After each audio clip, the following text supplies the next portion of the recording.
Gearoid, of course. Irish fighter. Tonight's only Irish fighter there for those of you tuning in, hoping to see an Irishman fight someone on St. Patrick's Day. Might get revoked if he loses to an Englishman. Let's hope that doesn't happen. So joining us in the red corner, weighing 76 kilograms, standing at 155 centimeters. Give it up for the right sex appeal, Veale!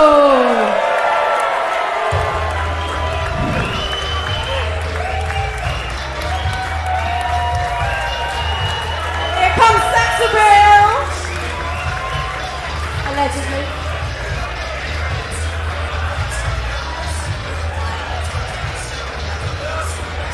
Give him a big old cheer! Sex appeal stepping into the ring. Actually, they are sexy shorts, I've got to say. Go on, give him a twirl. Give him another massive cheer!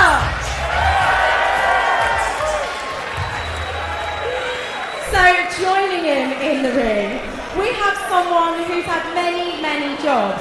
He's worked as a general labourer, a bar cellarman, a civil servant, an HGV driver, and lots of other random jobs, including working in a travelling circus in the southern states of America. Well, we'll expect some tricks from him then, won't we? So, give it up in the blue corner, weighing 68 kilograms, standing at 176 centimetres. Big cheers now for John the Brick Word!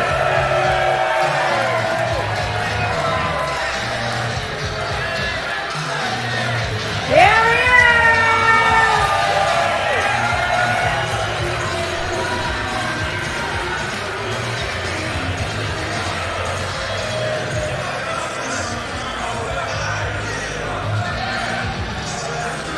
Taking a leisurely stroll up towards the ring. Working the crowd. Getting those all-important high fives in. Here he is, give him another cheer, John the Brick Word!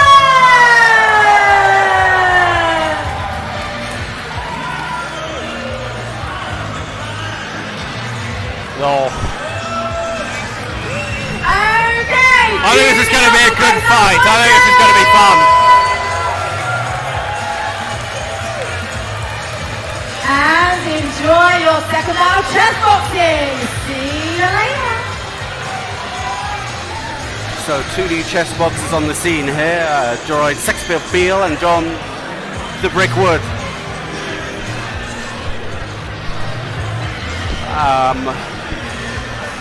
We'll just wait for him to sit down and he needs to go before we switch over to the mic, but good to see two new faces here. I have to say, I don't know much about either their chess or their boxing training. It'll be interesting to see what they both come out with in this first round. Yeah, no, absolutely. I mean, both of them look very relaxed, which is commendable. I know I'd be absolutely terrified in this position, but John doesn't look like a man for whom any of life's challenges pose a great problem. And, Gearoid, the look of Irishman who knows that national pride is at stake tonight. Today is his day. They took a hammering at the rugby earlier. Hopefully he can redress the balance over the chess boxing board / ring.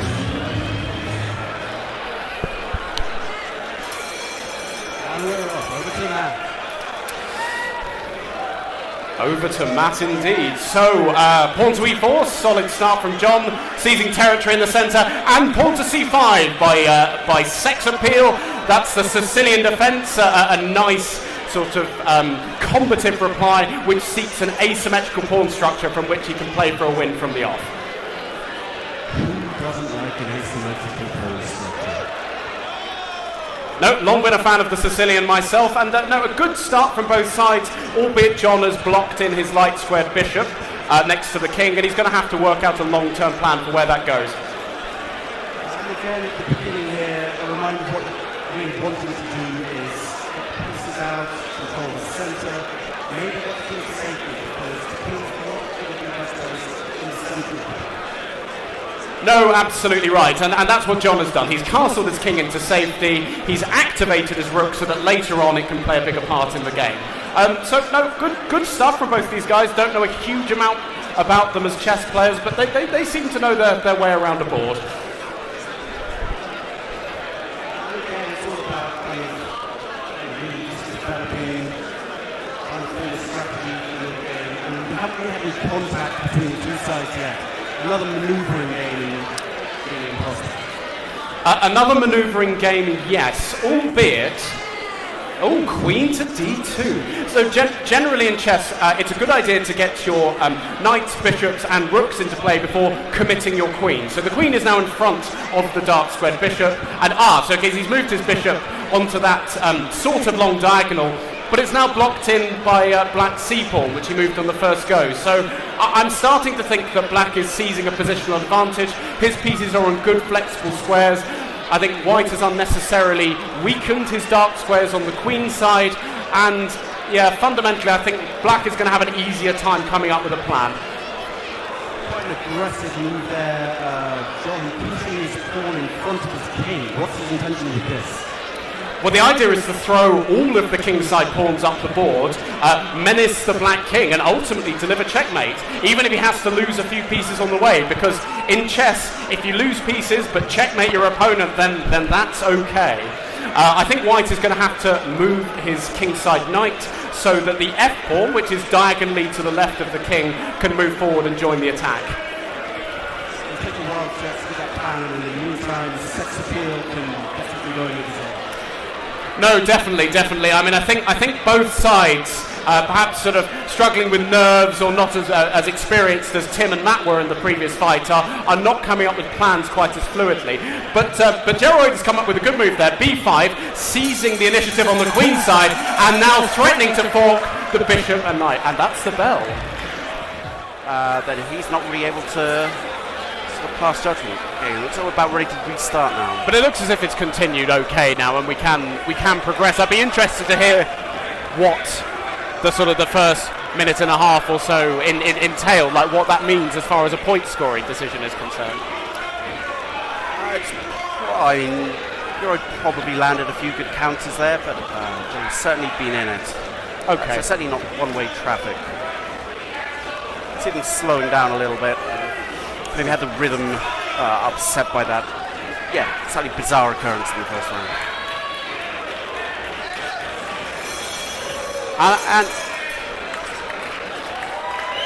And that is the bell. That is the bell. Okay, goodness. Very unusual scenario there. Yeah, certainly the first time I've seen it in boxing of any form, and certainly in chessboxing, I can just imagine it all. And frankly, I didn't even notice we didn't have a referee myself. Was so engrossed that we didn't see that we were without the third man in the ring, Ronaldo Dominguez. Yeah. I mean, sometimes when the spectacle is that compelling, then you miss something obvious, like the famous clip of the gorilla walking onto the basketball court, for instance. Something similar happened here, for which, thankfully, no harm done in the end by the sounds of things. Yeah, no harm done. And speaking of referees, our referee, Kanwal Bacha, experienced head referee, is stepping into the ring. Kanwal's a very strong player herself, I believe. I think a former England Ladies International, if I'm correct. So. Oh yes. So the referee is Kanwal Bhatia, who's played for England on a number of occasions. She's a woman FIDE master. She's a very, very strong chess player, and an excellent arbiter as well. Along with yourself, the strongest player in the room, I would say.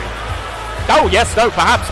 I've never played Kanwal in a competitive game, so yeah, no idea. But a very, very good player, and yeah, a good person to have in the ring to intervene if something strange happens, a surprising checkmate, an illegal move. You want a good chess player there to be able to bring things back to reality, because otherwise it might disrupt the live feed, for instance, which would be a huge shame. And is that quite common to see someone just playing a move that's plain illegal? I mean, I've certainly seen it a couple of times in the ring, but yeah, well, what happens if someone plays a move that's not actually legitimate? Do they have to take it back? Well, quite often what happens in chess is that there's some sort of time-based initiative given to the other side. So, for instance, one side might get 2 extra minutes on the clock. I think here, given it's all in the spirit of fun.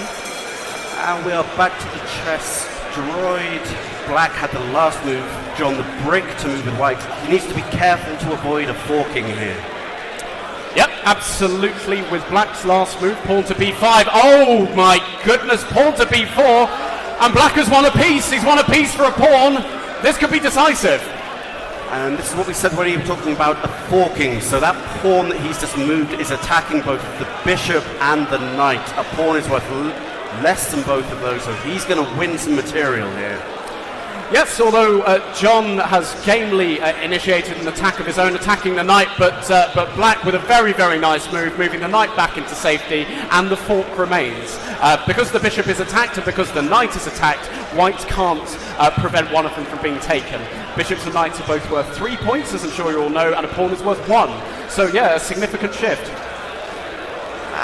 White has played a very aggressive move. They're putting in, or losing another piece, or at least trying to attack the queen with his knight that was attacked.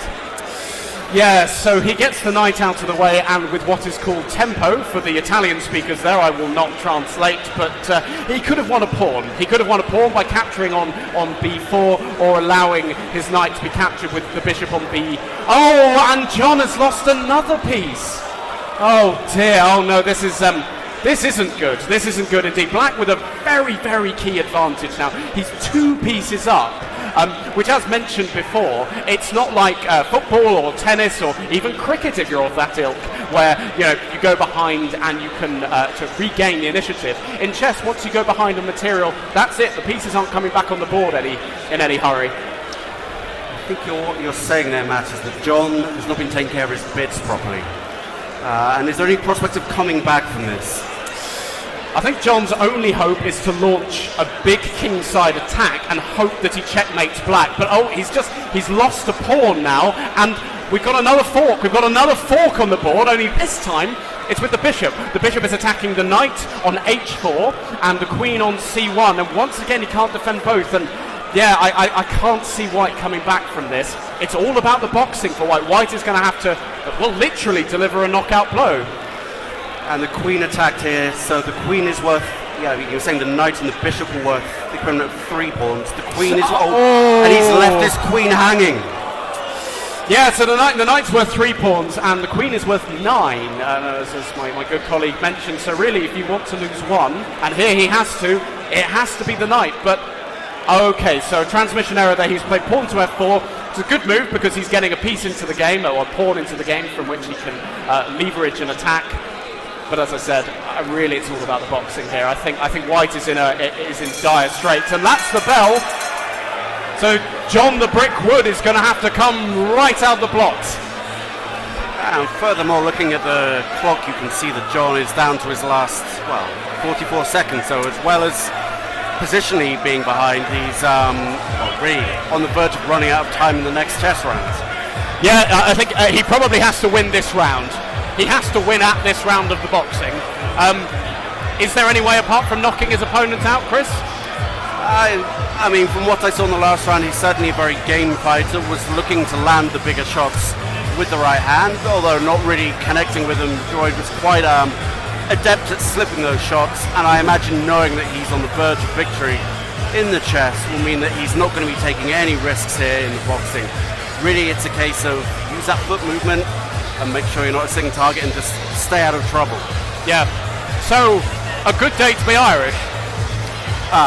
Certainly when it comes to chess, if not the rugby earlier. But yeah, really we should be seeing, as long as Gearoid can navigate this next boxing round, we should be seeing the last rights on the chess round coming up after this.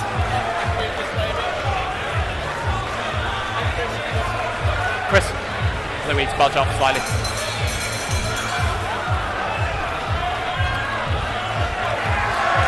Oh! And John is coming out quite strong. Oh, John knows what he has to do. God, exciting stuff. And now, after having had the absence of a referee, we seem to have a slight technical glitch with the music playing in the background, but nonetheless, John is certainly coming out swinging as he needs to. Yeah, Things seem to have calmed down slightly here. Yeah, Gearoid, as you said, sort of seeking to be on your bike, as we'd say in boxing terms. Just really trying to stay out of trouble. John trying to hunt him down, landing a few decent blows, but nothing looking like a knockout right now.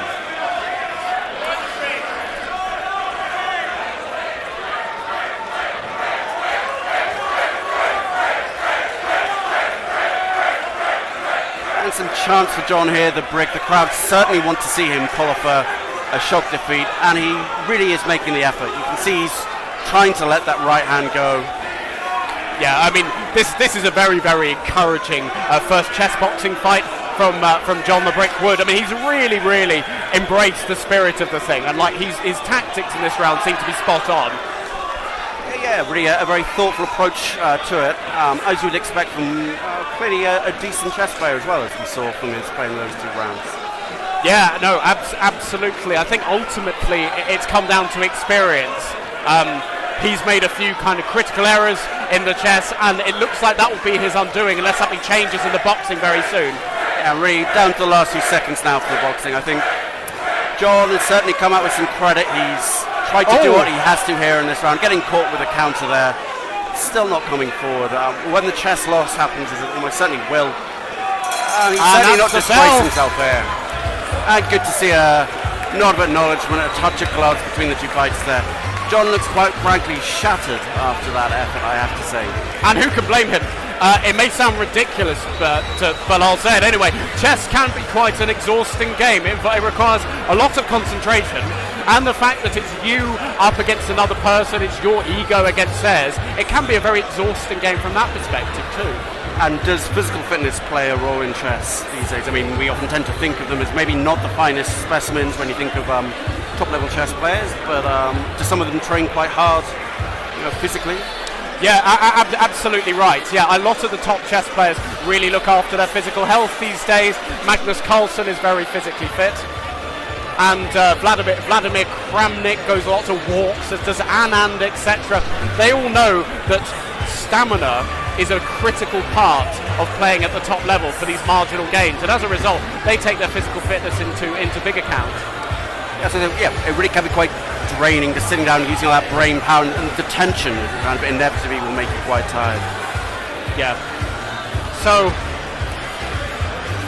what can you say? I think Black's got it. I think unless something significant changes, I think Black's got it. White is so far down on the clock. Black is 2 pieces to the good. Sorry, 3 pieces to good. 3 pieces to good. I can't even count. 3 pieces to good, and that's just too much.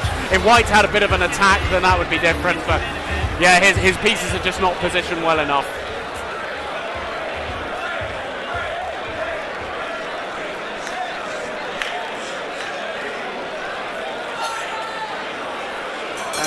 Back to the chess, and John in trouble on the board and on the clock, I think, Matt. There's only 40 seconds there. Yeah, his clock is really running down, and I've said it before, I really can't see anything other than a black win here, unless John pulls something magnificent out of the bag. But this is where experience comes into it, and he's just not playing quickly enough. He's already lost quite a bit of time. Black swapping off queens there. The queen is attacking the king, which is check, and also attacking White's queen. Generally, when you're up on material, you want to swap off as many pieces as possible because it's easier to win. Like, it's a very, very classy maneuver by Black there.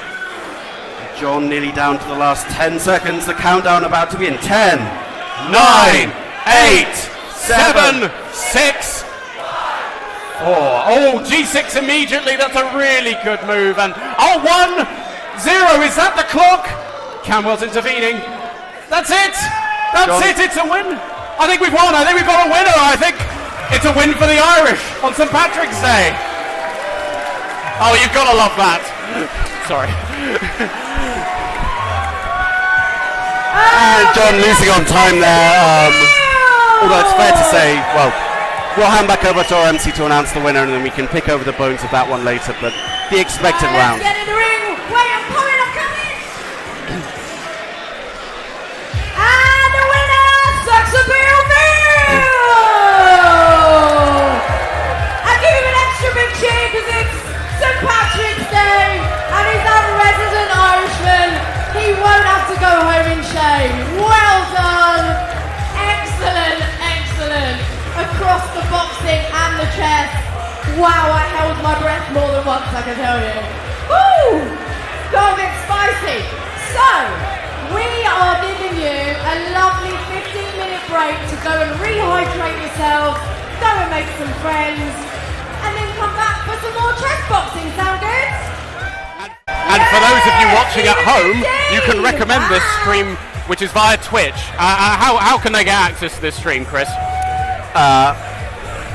Just give me literally 1 second because I want to make sure that I get this right. Twitch.tv/London Chessboxing. So please do follow us on Twitch and subscribe.